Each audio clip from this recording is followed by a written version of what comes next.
Can you smell what Kyle Larson is cooking? Dominates at Charlotte. Win number 2 on the season. What's up, guys? Meow, and I'm back in another video. And tonight, we have our Coke 600 race review. So, this was a dominating race, and surprisingly enough, not a lot of cautions. Outside of stage cautions, we only had a couple of instant ones. There was a couple of nice saves as well. And either way, it was a dominating race by Kyle Larson. It's like, we're all watching this, like, it felt like this story had played out multiple times this year. We're like, is he going to win this thing? Or is he going to get ran down? He ended up having a 10-second lead over second place by the end of it. He was not getting ran down tonight. So, backing up to the beginning of the race. Oh, by the way, I hope you like the intro. I had to try and top what I did when Kyle Larson got his first win of the year earlier this season. So, yeah. But anyway, so Kurt Busch and BJ McLeod had to drop to the rear for unapproved adjustments. We get green flag pit stops close to halfway through stage 1. Every stage was like 100 laps. Excuse me. And unfortunately, Chip Ganassi's team, they did not have a good day. Ross Chastain's team goes under the hood under this pit stop. He ends up having to go to the garage because of a water pump bearing that went out. Ryan Blaney had to go back down pit road for a loose wheel. Larson obviously cycles to the lead. We would get Chastain to come back later in the race. And with about 6 to go in this first stage, Daniel Suarez unfortunately has his tire go down. His right front went down. He never even touched the wall and managed to make it to pit road. And then Kyle Larson took the stage 1 W. Chase Elliott 2nd, William Byron 3rd, Kevin Harvick 4th, Austin Dillon 5th, Kyle Busch 6th, Martin Truex Jr. 7th, Tyler Reddick 8th, Ricky Stenhouse Jr. in 9th, and Alex Bowman in 10th. And seeing all 4 Hendrick cars in the top 10 would be a theme we would see throughout the race. Tyler Reddick actually overshot his pit box. He had to back up. Quinn Houff got a pit entry violation penalty. David Starr had to go down pit road at the start of stage 2. We got a report from Bob Pockers that Garrett Smithley had a tire rub at one point. But obviously, like I said, stage 2 gets going. Chase Elliott managed to take it 3 wide between Kyle Larson and a lap car to get the lead. Again, it was mostly Hendrick dominance at the front, although Kyle Busch would spoil that party a few times. David Starr would get the black flag for failure to meet minimum speed, and they would get a chance to fix it. He would not get black flagged for the remainder of the race. And like I said earlier, Chip Ganassi Racing's team was having issues. Yeah, Kurt Busch ended up having issues. Loses power steering and oil pressure, takes the car to the garage. We get green flag pit stops. And then after green flag pit stops, Kurt Busch returns to the race. And then the caution comes out for Kurt Busch as his engine expires as he's getting up to speed on the backstretch. Yep. So his day is done. Alex Bowman, Denny Hamlin, Joey Logano, they will all take 2 tires and be the first 3 off pit road. Like I said, Kurt Busch's day officially done. But it would not matter. Kyle Larson would get to the lead, and he would take stage 2. Chase Elliott 2nd, William Byron 3rd, Kyle Busch 4th, Tyler Reddick 5th, Kevin Harvick 6th, Alex Bowman 7th, Chris Buescher 8th, Denny Hamlin 9th, Austin Dillon 10th. And Kyle Larson will also surpass 1,000 laps led thus far this season during this race. So he's led a lot, but the problem is he hasn't been able to close it out since he got his first win back at Vegas, I believe. The closest I think he came was Atlanta. Well, look at tonight.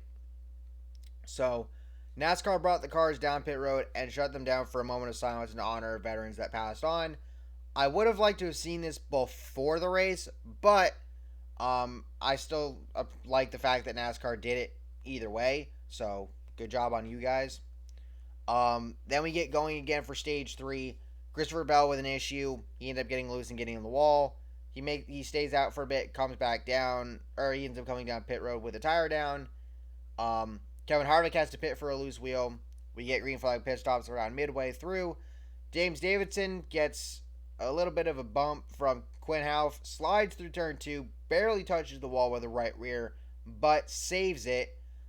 Bell ends up going back down pit road, and then we actually get a caution late in stage 3 for Ryan Newman. He ended up on the wall. And Stage 3 would end under caution. As a result of that, Kyle Larson took the stage yet again.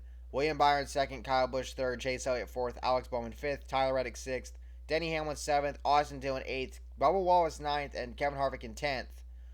And then Ryan Blaney got a speeding penalty, and Bubba Wallace got an equipment interference penalty. Wallace's team had a tire that went into the pits of Chris Buescher, and NASCAR deemed that it interfered with their stop. Yeah. So we get going with the final stage, stage 4. Feels like American Ninja Warrior in that sense, if you know what I mean. But anyway, Logano ended up going down pit road, had a tire going down on the right side.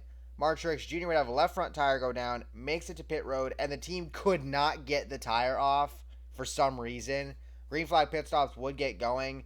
Truex was told to shut his car off because the wheel was stuck, and then they finally got it off, got him going again, and he finally made it off pit road. Kyle Busch ended up running William Byron up the track almost into not one, but 2 lap cars sort of back to back. Like, he missed both of them, but still, it was crazy what Kyle was doing there. Larson, of course, cycles out to the lead. Logano pits with 17 to go. Elliott touches the Wallace light pit coming off of 4. And Kyle Larson takes the white flag and wins at Charlotte, his second W of the season, and in dominating fashion. He led, I think, somewhere around 330 laps or something like that out of the 400 total. So one of the top dominating performances at this racetrack, at this race. And it was hard. There was nothing most people do. At one point in stages 2 and 3, it kind of looked like he wasn't, jumping out as far as he did before. But in the end, nobody had anything for Kyle Larson. And we would see the Hendrick guys in the top 5. It wouldn't be a 1, 2, 3, 4 finish, but they were all in the top 5. Harvick looked better today.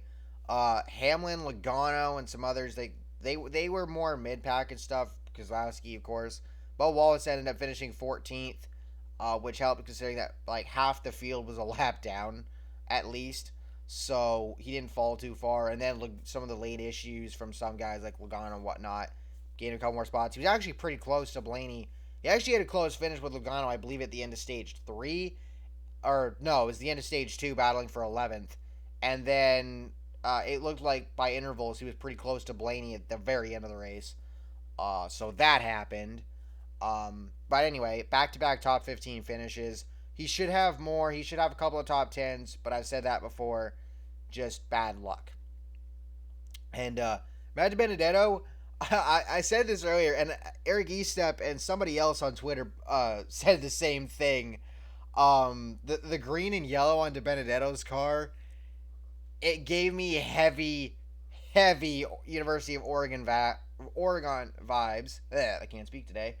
And I hope that car gets made as a diecast because I want to have it and I want to review it and be like, this is what I like to call the Oregon Ducks car because it's the green and yellow matched their colors perfectly. It really did. But again, Kyle Larson with a huge day. He takes all 3 stages and the race. Just a massive day for him. Massive day in points, massive day overall. He gets his second win of the season, so he becomes our 3rd repeat winner of the year, with joining Truex with 3 wins and his teammate Bowman with 2. So, yeah, I mean, there's really not much else to say here. Larson did what he had to do. He stayed out front for the most part, didn't have any mistakes, and he managed to pull this one off. And I had to say, right now, it's looking like Larson's the big favorite for the Cup. I think it's him and MTJ for the most part. I would say Bowman as well because he does have the 2 wins, but on the lesser extent because he's also had some bad luck. But this Hendrick team's back, man. Elliott finally got a win this year last week.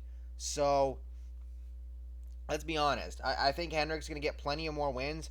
Hendrick as a whole is kind of looking like what Harvick and Hamlin were last year, and I think there's going to be a bunch more wins coming Hendrick's way this year. So, thank y'all for watching. Hope y'all enjoyed. Let me know your thoughts down below. Make sure you use my code ANJJ for free shipping on orders of $20 or more at Circle B Diecast. Also, make sure to go to my to the Steel Vendor Random Fantasy link in the description below when you go make your pick. If you have Twitter, of course, helps me out in the influencer standings. And I'll see y'all next time. Peace.